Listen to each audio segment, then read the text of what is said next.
Hello everyone, welcome to Dr. Hanan's Dental World.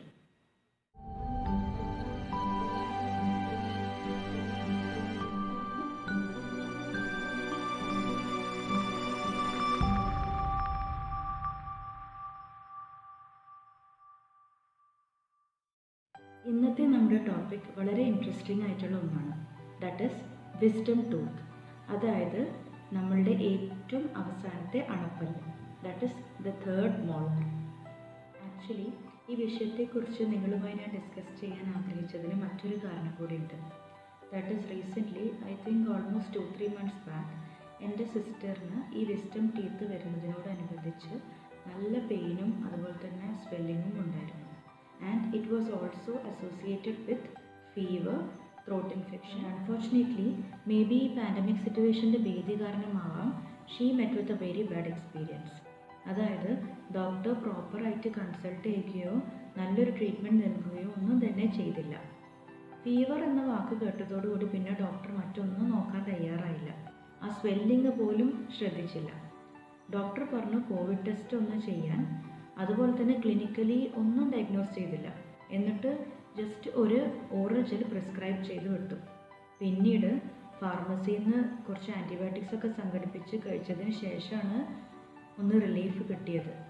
And by God's grace ഇപ്പോൾ തൽക്കാലം കുഴപ്പമൊന്നുമില്ല.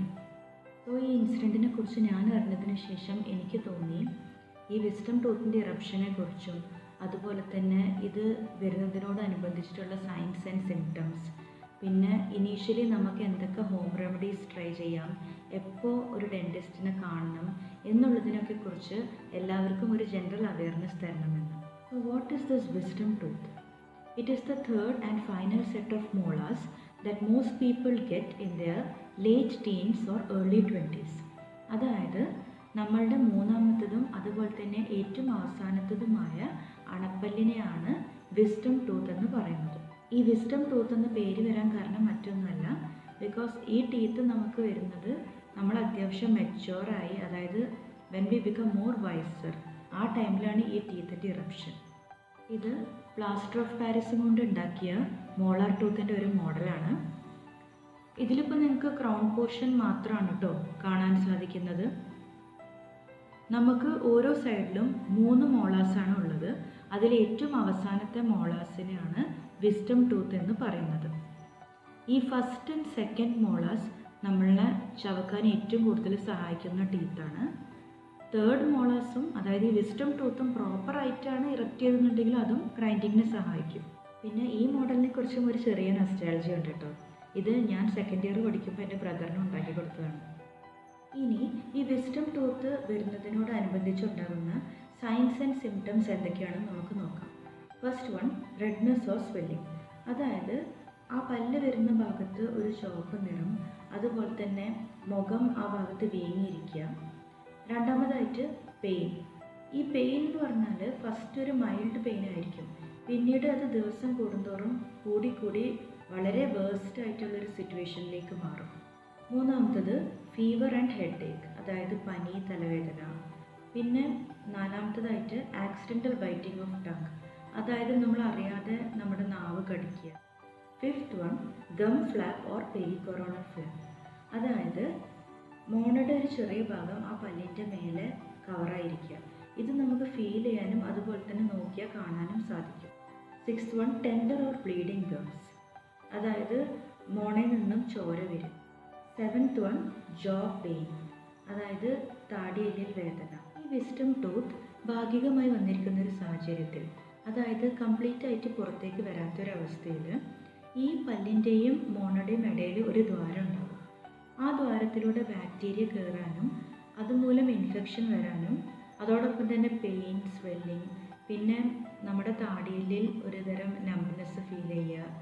പിന്നീട് ഈ ബാക്ടീരിയയുടെ അക്യുമുലേഷൻ കാരണം പല്ല് കേട് വരിക. ആൻഡ് ഫൈനലി ഇതെല്ലാം മൂലം മോണ സംബന്ധമായ രോഗങ്ങൾ വർദ്ധിക്കുകയും ചെയ്യുന്നു. കാരണം ഇന്നത്തെ കണ്ടീഷനിൽ നമുക്ക് പ്രോപ്പറായിട്ടുള്ള ഒരു ഓറൽ ഹൈജീൻ മെയിൻറ്റെയിൻ ചെയ്യാൻ ബുദ്ധിമുട്ടായിരിക്കും. ആൻഡ് എൻഡ് റിസൾട്ട് എന്തായിരിക്കും എന്ന് വെച്ചാൽ ഇതെല്ലാം മൂലം ഒരു ബാഡ് ബ്രെത്ത്, അതായത് വായനാറ്റം, പിന്നെ വായിലൊരു അൺപ്ലസൻ്റ് ആയിട്ടുള്ള ടേസ്റ്റ് ഫീൽ ചെയ്യുക എന്നിവയൊക്കെ ഉണ്ടാകും. ആൻഡ് ഫൈനലി വായ തുറക്കാൻ ഭയങ്കര ബുദ്ധിമുട്ടായിരിക്കും. വിസ്ഡം ടൂത്ത് എപ്പോഴും റിമൂവ് ചെയ്ത് കളയേണ്ട ആവശ്യമില്ല. അതായത് ഇപ്പോൾ ഈ വിസ്ഡം ടൂത്ത് ഹെൽത്തിയാണ്, കംപ്ലീറ്റ് ആയിട്ട് പുറത്തേക്ക് വന്നിട്ടുണ്ട്, അല്ലെങ്കിൽ അത് ഇരിക്കുന്ന പൊസിഷൻ പ്രോപ്പറാണ്, അതിൻ്റെ ഓപ്പോസിറ്റ് ആയിട്ടുള്ള ടൂത്തായിട്ട് കറക്റ്റായിട്ടുള്ള ബൈറ്റിംഗ് പൊസിഷനിലാണ്, പിന്നെ നമുക്ക് അവിടെ പ്രോപ്പറായിട്ട് ഓറൽ ഹൈജീൻ മെയിൻറ്റെയിൻ ചെയ്യാൻ പറ്റുന്നുണ്ട്, അതായത് ആ പല്ല് വരയ്ക്കും നമുക്ക് ബ്രഷ് ചെയ്യാൻ പറ്റുന്നുണ്ട് എന്നുണ്ടെങ്കിലൊന്നും ഈ ടീത്ത് റിമൂവ് ചെയ്ത് കളയേണ്ട ആവശ്യമില്ല. പിന്നെ എപ്പോഴാണ് ഈ വിസ്ഡം ടൂത്ത് റിമൂവ് ചെയ്യേണ്ട ഒരു സാഹചര്യം വരുന്നത്? That is, according to the American dental association, wisdom tooth removal may be necessary only if we experience any changes around the erupting tooth. അതായത് ഈ ഇറപ്റ്റ് ചെയ്യുന്ന പല്ലിന് ചുറ്റുമായിട്ട് എന്തെങ്കിലും ചേഞ്ചസ് അനുഭവപ്പെടുക, പിന്നെ പെയിൻ അനുഭവപ്പെടുക, പിന്നെ ഈ പല്ലിൻ്റെ ബാക്കിലുള്ള സോഫ്റ്റ് ടിഷ്യൂവിൽ എന്തെങ്കിലും ഇൻഫെക്ഷൻ കാണപ്പെടുക, പിന്നെ സിസ്റ്റ്, ട്യൂമേഴ്സ്, പിന്നെ എന്തെങ്കിലും മോണ സംബന്ധമായ രോഗങ്ങൾ, അതുപോലെ തന്നെ തൊട്ടടുത്തുള്ള പല്ലിലേക്ക് എന്തെങ്കിലും ഡാമേജ് വരിക, പിന്നെ ആ പല്ല് കേട് വരിക, ഇങ്ങനത്തെ ഒക്കെ സാഹചര്യങ്ങളിൽ മാത്രമാണ് വിസ്ഡം ടൂത്ത് റിമൂവ് ചെയ്യേണ്ടി വരിക. മോസ്റ്റ് ഓഫ് ദ ടൈംസ് ഈ ഡെൻറ്റിസ്റ്റ് അല്ലെങ്കിൽ ഓറൽ സർജൻസ് വിസ്ഡം ടൂത്തിൻ്റെ റിമൂവൽ റെക്കമെൻഡ് ചെയ്യും. കാരണം ഈ വിസ്ഡം ടൂത്ത് പ്രോപ്പർ ആയിട്ടുള്ള പൊസിഷനിലേക്ക് ഇറപ്റ്റ് ചെയ്യാനുള്ള സാധ്യത വളരെ കുറവാണ്. സോ അങ്ങനത്തെ സാഹചര്യത്തിൽ ഭാവിയിൽ ഒരു പെയിൻഫുൾ ആയിട്ടുള്ള എക്സ്ട്രാക്ഷൻ തടയാനായിട്ട് യങ്ങർ ഏജിൽ തന്നെ ഈ പല്ല് എടുത്തു കളയാനായിട്ട് കൂടുതൽ ഡെൻറ്റിസ്റ്റും പറയും. കാരണം നമ്മൾ യങ്ങർ ഏജിൽ തന്നെ ഇത് റിമൂവ് ചെയ്യുകയാണെങ്കിൽ ആ ഹീലിംഗ് പ്രോസസ്സ് ഈസി ആയിരിക്കും. മാത്രമല്ല ആ ഒരു ടൈമിൽ നമ്മുടെ പല്ലിൻ്റെ, അതായത് ഈ ബോൺ ഡെൻസിറ്റി കുറവ് കാരണം, അതുപോലെ തന്നെ പല്ലിൻ്റെ റൂട്ട് കംപ്ലീറ്റ് ആയിട്ട് ഫോം ആവാത്ത കാരണം എക്സ്ട്രാക്ഷൻ കുറച്ചും കൂടി ഈസി ആയിരിക്കും. വിസ്ഡം ടൂത്തിനെ കുറിച്ച് പറയുമ്പോൾ ഇതിനോട് സംബന്ധിച്ച് നമ്മൾ അറിഞ്ഞിരിക്കേണ്ട 2 ടേംസ് ഉണ്ട്. That is pericoronitis and impaction. What is pericoronitis?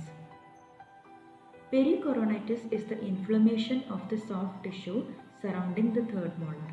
അതായത് നമ്മുടെ മൂന്നാമത്തെ അണപ്പല്ലിനോട് ചുറ്റുമുള്ള ടിഷ്യൂവിലുണ്ടാവുന്ന വീർപ്പ്. These 3 photographs show pericoronitis in 3 different patients. And impaction is the condition where the tooth is enclosed within the soft tissue or the jawbone or is partially breakthrough. അതായത് പല്ല് complete ആയിട്ട് soft ടിഷ്യൂവിൻ്റെ ഉള്ളിലോ അല്ലെങ്കിൽ ഭാഗികമായി പുറത്തേക്ക് വന്നതോ ആയ കണ്ടീഷനെയാണ് ഇംപാക്ഷൻ എന്ന് പറയുന്നത്. These 3 radiographs show impacted teeth. First and last റേഡിയോഗ്രാഫിൽ ഇമ്പാക്റ്റഡ് ടീത്ത് റെഡ് കളറിൽ മാർക്ക് ചെയ്തിട്ടുണ്ട്. ഇനി റിമൂവൽ ഓഫ് വിസ്ഡം ടൂത്ത് എങ്ങനെയാണെന്ന് നോക്കാം. First step is to take an x-ray. അതായത് ഈ എക്സ്റേയിലൂടെ നമുക്ക് ഈ പല്ലിൻ്റെ പൊസിഷനിങ് അറിയാൻ പറ്റും. സോ അതുവഴി നമുക്ക് നോർമൽ എക്സ്ട്രാക്ഷൻ സാധ്യമാവോ അല്ലെങ്കിൽ സർജിക്കലായിട്ട് ഈ വിസ്ഡം ടൂത്ത് റിമൂവ് ചെയ്യേണ്ടി വരുമോ എന്നൊക്കെ ഡിസൈഡ് ചെയ്യാൻ പറ്റും. Once the treatment has been decided, the next step is local anaesthesia. അതായത് നമ്മൾ പല്ലെടുക്കാൻ പോകുന്ന ആ ഭാഗം ലോക്കലായിട്ട് അനസ്തറ്റൈസ് ചെയ്യുക. വളരെ റെയർ കേസുകളിലാണ് നമ്മൾ ജനറൽ അനസ്തീഷ്യ യൂസ് ചെയ്യുന്നത്. Third step is to make a small cut or incision in the gum. പിന്നെ ഒരു ചെറിയ ഭാഗം ബോണും ചിലപ്പോൾ റിമൂവ് ചെയ്യേണ്ടി വരും. അതിനുശേഷം എടുക്കാൻ പോകുന്ന പല്ലിനെ ചെറിയ പീസസ് ആയിട്ട് കട്ട് ചെയ്യും. അപ്പോൾ റിമൂവൽ കുറച്ചും കൂടി ഈസി ആയിരിക്കും. പല്ല് കംപ്ലീറ്റ് ആയിട്ട് എടുത്ത് മാറ്റിയതിന് ശേഷം ഡിസോൾവ് ചെയ്യുന്നതിന് സ്റ്റിച്ച് പ്ലേസ് ചെയ്യും, അല്ലെങ്കിൽ ഒരു 1 വീക്ക് കഴിഞ്ഞിട്ട് റിമൂവ് ചെയ്യുന്ന പോലത്തെ സ്റ്റിച്ച് പ്ലേസ് ചെയ്യും. ഗോസ് പീസ് ഇതിൻ്റെ മേലെ വെച്ചിട്ട് ഒരു ½ an hour to 1 hour നന്നായിട്ട് ബൈറ്റ് ചെയ്ത് വെക്കാൻ പറയും. And finally antibiotics and pain killers are prescribed. This is the diagrammatic representation of the removal of wisdom teeth. Recovery after the removal of wisdom teeth usually ഒരു 2 വീക്സിൻ്റെ ഉള്ളിൽ complete ആയിട്ട് ഹീലാവും. Initially വായലും അതുപോലെ തന്നെ കവിളിലുമൊക്കെ swelling കാണപ്പെടും. ഈ സ്വെല്ലിങ് ആദ്യത്തെ കുറച്ച് ദിവസം വളരെ വേഴ്സായിരിക്കും. പിന്നെ ദിവസം കഴിയുന്തോറും ഇത് കംപ്ലീറ്റ് ആയിട്ട് മാറും. ഇതിനു വേണ്ടി ഒരു ഐസ് പാക്കൊക്കെ യൂസ് ചെയ്താൽ നന്നായിരിക്കും. അതുപോലെ തന്നെ ഒരു മൈൽഡ് ബ്രൂസിങ് ചീക്കിലുണ്ടാകും ഫോർ ദ ഫസ്റ്റ് 2 വീക്സ്. പിന്നെ താടിയലിൽ ഒരുതരം സ്റ്റിഫ്നെസ് അല്ലെങ്കിൽ വേദന ഒക്കെ അനുഭവപ്പെടാം. ഇതൊരു 7 to 10 ഡേയ്സിൻ്റെ ഉള്ളിൽ കംപ്ലീറ്റ് ആയിട്ട് വെയർ ഓഫ് ചെയ്യും. പിന്നെ ഒരുപാട് ഡിഫിക്കൾട്ട് ആൻഡ് കോംപ്ലിക്കേറ്റഡ് ആയിട്ടുള്ള എക്സ്ട്രാക്ഷൻ ആയിരുന്നെങ്കിൽ ചിലപ്പോൾ കുറച്ച് ദിവസത്തിന് നല്ല വേദന ഉണ്ടാവും. പിന്നെ ഒരു അൺപ്ലസൻറ്റ് ടേസ്റ്റ്. പിന്നെ വളരെ റെയറായിട്ട് കാണപ്പെടുന്നതാണ് നമ്മുടെ ഫേസ്, ലിപ്സ്, അതുപോലെ തന്നെ ടങ്കിലൊക്കെ ഉള്ള ഒരുതരം തരിപ്പ്. സോ നമ്മൾ ശ്രദ്ധിക്കേണ്ട കാര്യങ്ങൾ എന്തൊക്കെയാണെന്ന് വെച്ചാൽ, ആദ്യത്തെ 24 മണിക്കൂർ do not rinse with any liquid or spit. രണ്ടാമതായിട്ട് no alcohol intake and smoking is allowed. മൂന്നാമതായിട്ട് ഹോട്ട് ഡ്രിങ്ക്സിൻ്റെ ഇൻടേക്ക് കംപ്ലീറ്റ് ആയിട്ട് അവോയ്ഡ് ചെയ്യുക. പിന്നെ avoid any kind of strenuous activity. 24 മണിക്കൂറിന് ശേഷം ഒരു ആൻറ്റിസെപ്റ്റിക് മൗത്ത് വാഷ് ഉപയോഗിച്ച് ആ എക്സ്ട്രാക്ഷൻ സൈറ്റിൽ റിൻസ് ചെയ്യാവുന്നതാണ്. ഇത് നെക്സ്റ്റ് ഫ്യൂ ഡേയ്സിനും ഫോളോ ചെയ്യാം. അതുപോലെ തന്നെ ചെറുചൂട് വെള്ളത്തിൽ ഉപ്പിട്ട് കൊപ്പിളിച്ചാലും നന്നായിരിക്കും. ഇത് മോണയിലുണ്ടാകുന്ന വീർപ്പും അതുപോലെ തന്നെ വേദനയും ഒക്കെ കുറക്കാനായിട്ട് സഹായിക്കും. മറ്റേതൊരു സർജറിയും പോലെ തന്നെ വിസ്ഡം ടൂത്ത് റിമൂവ് ചെയ്യാനായിട്ട് നമ്മൾ ചെയ്യുന്ന ഈ സർജിക്കൽ പ്രൊസീജിയറിനും കോംപ്ലിക്കേഷൻസ് ഉണ്ട്. അതിലൊന്നാമത്തേതാണ് ഡ്രൈ സോക്കറ്റ്. ഡ്രൈ സോക്കറ്റ് എന്ന് പറഞ്ഞാൽ it is the failure of the development of a blood clot or dislodgement of a blood clot. അതായത് യൂഷ്വലി ഒരു പല്ലെടുത്ത് കഴിഞ്ഞാൽ കുറച്ച് കഴിഞ്ഞാൽ അവിടെ ഒരു ബ്ലഡ് ക്ലോട്ട് ഫോം ചെയ്യും. ഡ്രൈ സോക്കറ്റ് എന്ന് പറയുന്ന കണ്ടീഷനിൽ ഇങ്ങനെ ഒരു ക്ലോട്ട് ഫോം ചെയ്യാതിരിക്കുകയും ആ സോക്കറ്റ് ഡ്രൈ ആവാനുള്ള സാധ്യത കൂടുതലാണ്. ഇത് യൂഷ്വലി 3 to 5 days ആഫ്റ്റർ സർജറിയാണ് സംഭവിക്കുക. രണ്ടാമതായിട്ട് വെരി റെയർ ആയിട്ട് നടക്കുന്ന ഒരു സംഭവമാണ് that is nerve injury which can be temporary or permanent. ഇതുമൂലം നമുക്ക് ആ ഏരിയ മൊത്തം ഒരു നംബ്നെസ് അല്ലെങ്കിൽ ഒരു തരിപ്പ് പോലെ ഫീൽ ചെയ്യും.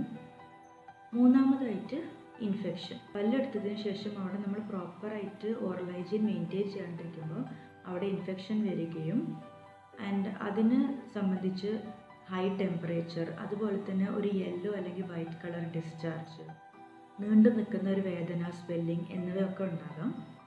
ആൻഡ് ഫൈനലി ബ്ലീഡിങ്, അതായത് മോണയിൽ നിന്നും ബ്ലഡ് വരും.